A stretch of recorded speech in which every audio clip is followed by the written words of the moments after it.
শেখ পরিবার সারা জীবন বাংলাদেশের পুরোপুরি মানে বাংলাদেশকে ভারতের কাছে বিক্রি করে দিয়েছে। 25শে মার্চে যে লোক বাংলাদেশ থেকে ভয়ে পালিয়ে যায় সেই লোক কিভাবে বাঙালি জাতির জনক হয় ভাই, ঠিক কথা না?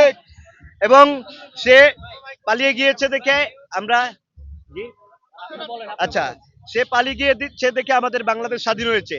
নয়তো সে কম্প্রোমাইজ করে ফেলতো, যেমন আমাদের পিনাকি ভট্টাচার্য বলেছে যে সে যদি বাংলাদেশ থেকে পালিয়ে না যেত বাংলাদেশ কখনোই স্বাধীন হতো না।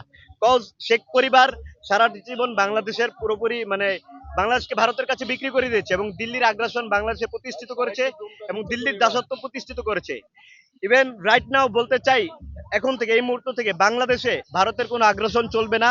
এটা চিরদিনের জন্য নিপাত গেছে এবং ইন ফিউচারে কোনো রাষ্ট্রীয় ক্ষমতা যারাই আসবে, যেই মানে ভারতের আগ্রাসন বাংলাদেশে প্রতিষ্ঠিত করতে চাবে, বাংলাদেশের জনগণ তাকে এবং তাদেরকে চরমভাবে উৎখাত করবে ইনশাল্লাহ।